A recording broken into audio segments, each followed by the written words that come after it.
Have you ever wondered why you sometimes act in ways that completely contradict who you think you are? Why the kindest person you know can suddenly explode with rage? Or why someone who preaches honesty finds themselves caught in a web of lies? What if I told you that lurking beneath your conscious personality lies a hidden force so powerful that it controls more of your behavior than you'd ever dare to admit? Carl Jung called this force the shadow, and understanding it might be the most important psychological breakthrough you'll ever make. Imagine for a moment that you're looking in a mirror, but this mirror doesn't just show your physical reflection, it reveals every part of yourself that you've rejected, denied, or tried to hide from the world. Every cruel thought you've suppressed, every selfish impulse you've buried, every weakness you've refused to acknowledge. They're all there, staring back at you with knowing eyes. This is your shadow, and whether you realize it or not, it's been running your life from behind the scenes. Junch discovered something that most people spend their entire lives avoiding.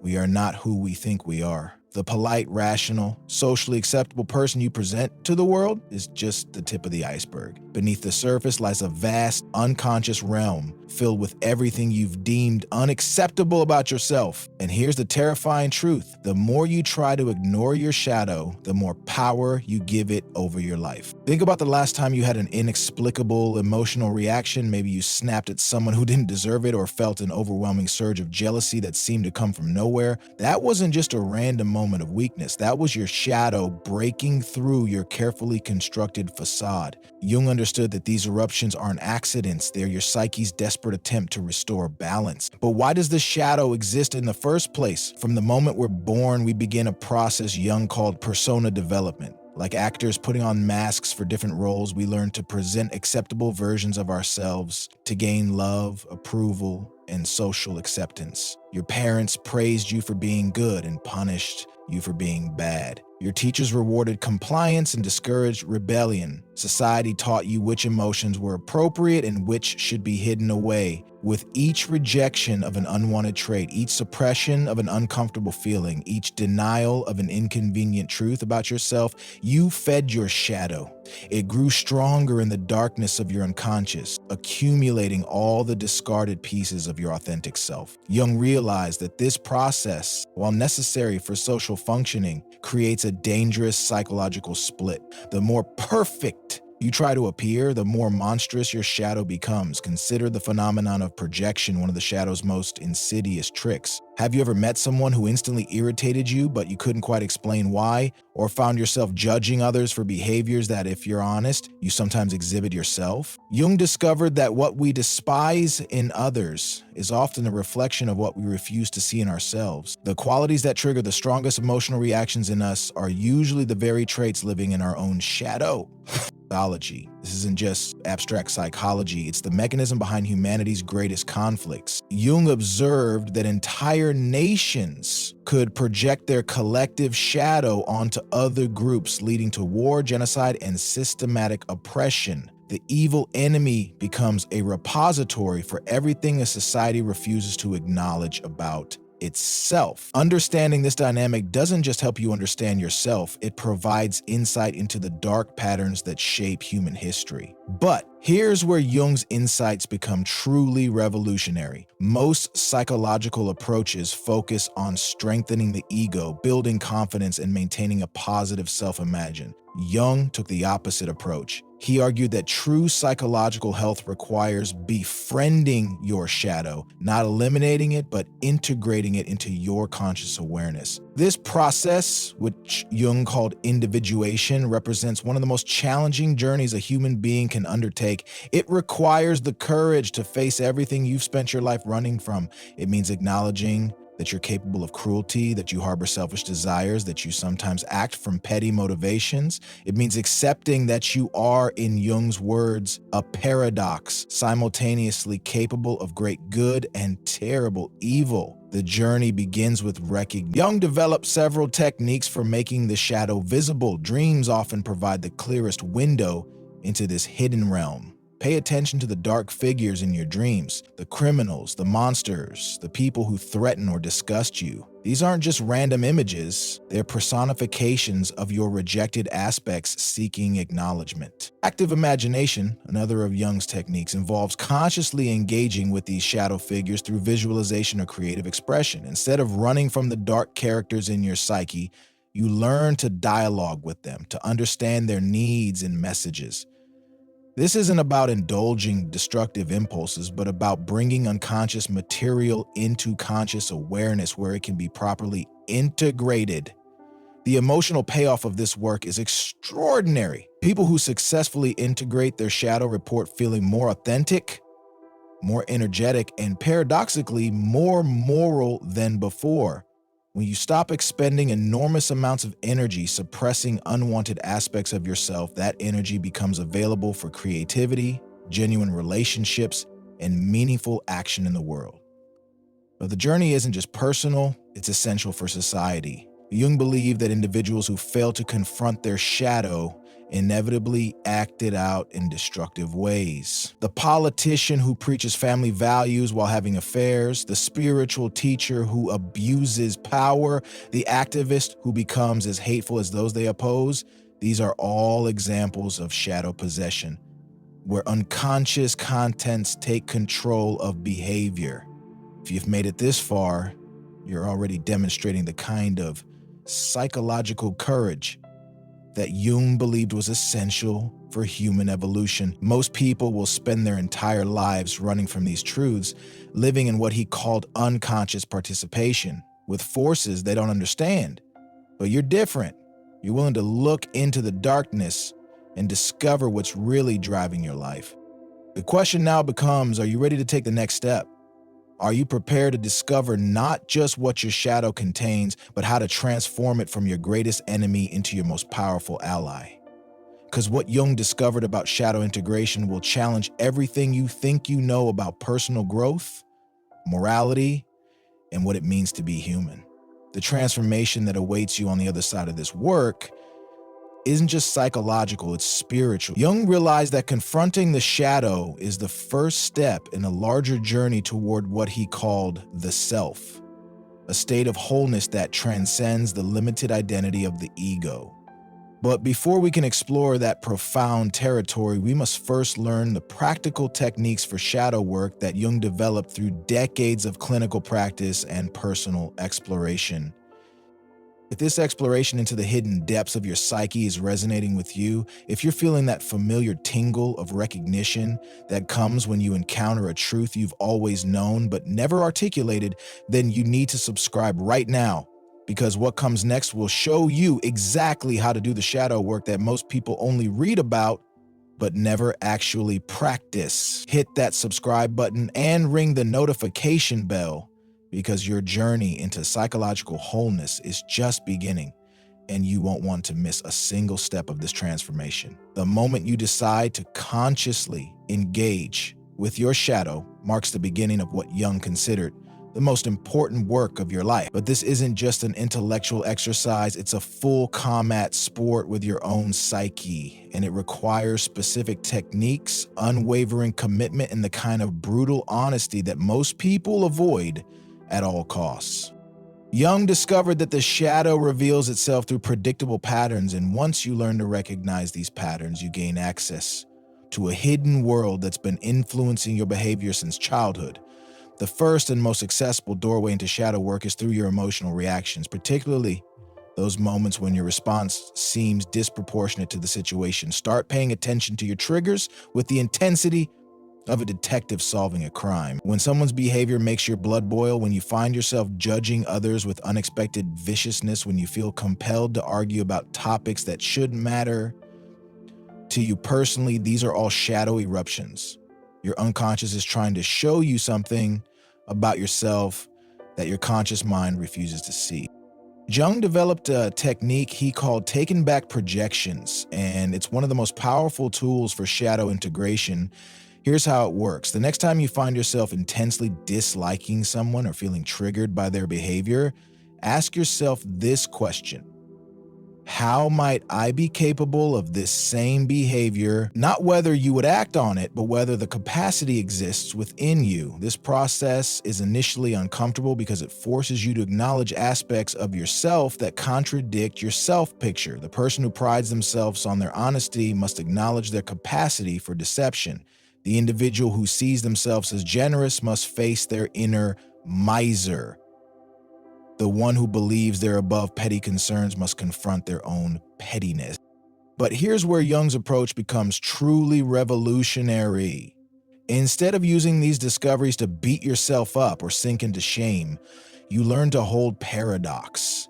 You are simultaneously capable of kindness and cruelty, generosity and selfishness, wisdom and foolishness. This isn't a character flaw, it's the human condition. And recognizing this paradox is the first step towards psychological wholeness. Dream work provides another crucial pathway into shadow territory. Jung observed that shadow figures in dreams often appear as same-sex characters who embody qualities the dreamer finds reprehensible. These might be criminals, aggressive figures, or people exhibiting behaviors that disgust the dreamer. But rather than dismissing these as just dreams, Jung encouraged his patients to engage with these figures as representations of rejected aspects of themselves. The technique involves re-entering the dream through active imagination and having a conversation with the shadow figure. Ask what it wants, what it represents, why it's appearing in your psychic life. Often you'll discover that these apparently negative figures are actually carrying important messages about neglected aspects of your personality that need integration. Jung also recognized that creative expression provides a powerful outlet for shadow material. Writing, painting, music, and other art forms allow unconscious contents to emerge in symbolic form. The key is to create without censoring, allowing whatever wants to emerge to come through without judgment. You might be surprised by the darkness, anger, or raw emotion that appears. This is your shadow seeking expression and integration. Physical symptoms often carry shadow messages as well. Jung understood that the psyche and soma are intimately connected, and repressed psychological material frequently manifests as physical tension, chronic pain, or illness. That persistent headache might be carrying anger you refuse to acknowledge. The stomach problems could be related to emotions you're literally trying to digest. Learning to listen to your body as a voice of the unconscious opens another channel for shadow work. But perhaps the most challenging aspect of shadow integration involves what Jung called holding the tension of opposites. Most people deal with inner conflict by choosing sides. They decide they're either good or bad, strong or weak, loving or hateful. Jung realized that psychological health requires learning to hold both sides of these paradoxes simultaneously without collapsing into one pole or the other. This means accepting that you can love someone and feel angry with them at the same time. It means acknowledging that you can be deeply spiritual and harbor petty resentments. It means recognizing that you can be genuinely compassionate and still act from selfish motives. This isn't hypocrisy, it's psychological maturity. The process of shadow integration often involves what Jung called the dark night of the soul, a period of psychological crisis where your familiar self-persona breaks down and you're forced to confront aspects of yourself you've spent years avoiding. This can be terrifying, but Jung recognized it as a necessary stage in psychological development. Like a snake shedding its skin, you must let go of who you thought you were to become who you truly are. During this phase, many people experience what feels like a loss of identity. The persona you've carefully constructed begins to feel false, but you haven't yet integrated enough shadow material to feel authentic. This liminal space, while uncomfortable, is where real transformation occurs. Jung encouraged his patients to resist the temptation to quickly construct a new persona and instead learn to live with the uncertainty of not knowing exactly who they are. The integration process requires developing what Jung called moral imagination, the ability to understand that every human capacity exists within you without being compelled to act on destructive impulses. You can acknowledge your capacity for violence without becoming violent. You can recognize your potential for dishonesty without abandoning integrity. This recognition actually strengthens your moral foundation because it's based on conscious choice rather than unconscious suppression. Jung discovered that successful shadow integration leads to what he termed psychological gold. The energy that was previously bound up in suppressing unwanted aspects of yourself becomes available for creative expression, genuine relationships, and meaningful work in the world. People who have done this work report feeling more alive, more authentic, and paradoxically more compassionate toward others. This compassion emerges naturally from recognizing your own capacity for the full range of human behavior. When you truly understand that you are capable of the same mistakes, the same selfishness, the same destructive impulses as everyone else, judgment transforms into understanding. This doesn't mean accepting harmful behavior, but it means responding to it from a place of wisdom rather than unconscious reaction. The ultimate goal of shadow work isn't to become a perfect person, it's to become a whole person. Jung realized that the attempt to be purely good, purely rational, or purely spiritual inevitably creates its opposite in the unconscious. The person who tries to be a saint often becomes possessed by their own rejected darkness. True psychological health involves embracing your full humanity, including aspects you'd rather not acknowledge. As you continue this work, you'll notice that your relationships begin to change. When you stop projecting your shadow onto others, you can see them more clearly. When you're no longer trying to maintain a perfect image, you can be more authentic in your connections. When you've integrated your own capacity for difficult emotions, you can hold space for others without being triggered by their struggles. Jung believed that individuals who successfully integrate their shadows serve as a healing presence in the world. They're less likely to act out unconscious patterns, less likely to project their issues onto others, and more likely to respond to conflict from a place of wisdom rather than reactivity. In a world full of unconscious shadow projection, such individuals become agents of consciousness and healing. The journey doesn't end with shadow integration. It's actually the beginning of what Jung called individuation, the lifelong process of becoming who you truly are. But shadow work forms the foundation of this larger journey. Without facing the darkness within yourself, you remain split, partial, and unconscious of the forces driving your behavior. Your shadow isn't your enemy, it's your teacher. It carries the rejected gold of your personality, the disowned strengths that you need to become whole. The anger you've suppressed might contain the energy you need to set boundaries. The selfishness you've denied might hold the key to healthy self-care. The darkness you feared might contain the very qualities you need to fulfill your unique purpose in the world. Jung's invitation is both simple and revolutionary. Stop running from yourself. Turn around and face the darkness. Engage with it consciously, courageously, and compassionately. Because on the other side of this confrontation lies not the destruction of who you are, but the discovery of who you've always been. Beneath the masks, the personas, and the carefully constructed identities, the shadow holds the key to your wholeness. The question is, do you have the courage to turn that key? What aspect of your shadow are you most afraid to face? What patterns keep showing up in your life that you haven't been able to change? Drop a comment below and share your thoughts, because the moment you start talking about these hidden aspects of yourself, you begin the process of integration. Your courage to be vulnerable might be exactly what someone else needs to hear to begin their own shadow work. Let's create a community of people brave enough to face their darkness and transform it into light.